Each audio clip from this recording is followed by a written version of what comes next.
Welcome back to my channel! Yay! So, guys, today is gagawa tayo another project of mine. So, gagawa tayo ng headboard. So, yan. So, don't forget to like and subscribe. And also share. So, and also hit the notification. So, samahan niyo ko, guys. See ya! Paggawa ng headboard, ito yung mga materials na gagamitin natin.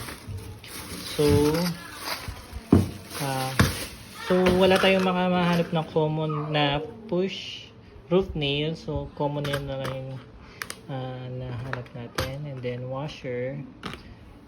And then yung tacker natin.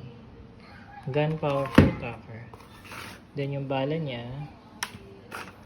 Then metro. And also cutter panghiwa ng foam.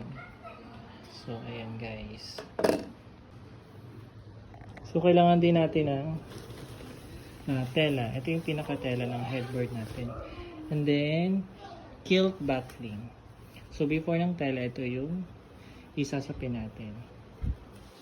So, ayan guys. So, ito lahat ng materials na gagamit natin para sa ating headboard.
So, after natin malagyan ng rugby, iwanan natin siguro mga minutes. So, babalikan natin siya. Okay, bye-bye. So, after natin malagyan ng rugby yung headboard, siguro mga after 10 to 15 minutes, ilalagyan na natin yung itong kinat namin foam. So itong kinat namin foam, sakto siya dito sa headboard. So meron siyang allowance dito para sa foam, ng pinaka-foam ng kama. So ayan, hintayin lang natin sila mga 5 to 10 minutes para matuyo. Then ididikit na natin yung itong foam. Ayan, ididikit na natin yung foam.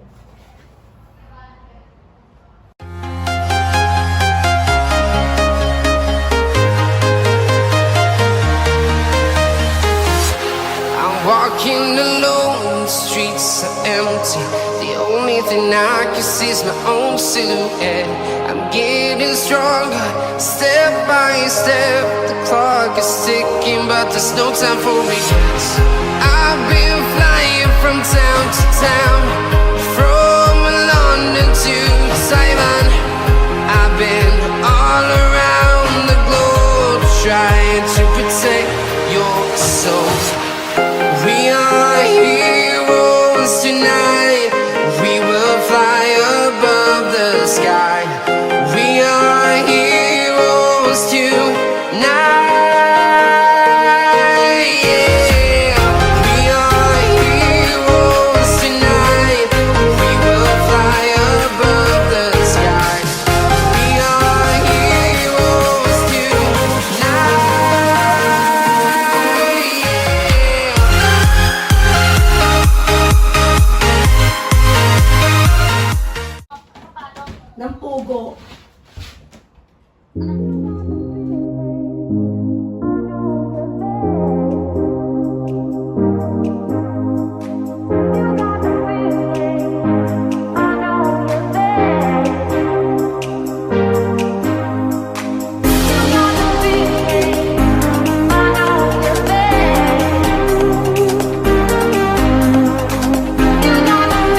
So, nabutasan na natin.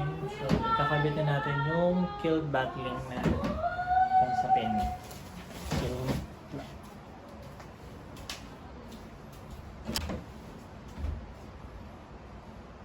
So, gagamit tayo ng gunpowder. At ito yung tayo lang isasapin.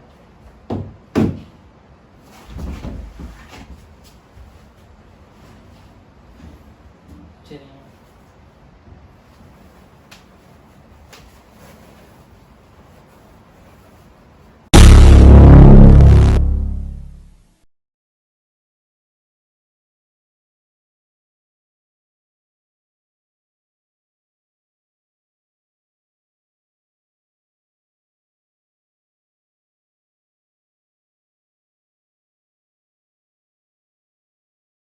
So guys, ito na yung finished product.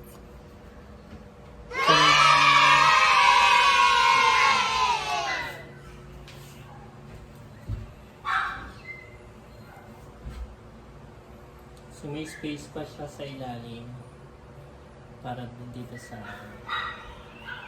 kama. So thank you guys. See you on my next vlog. Bye-bye!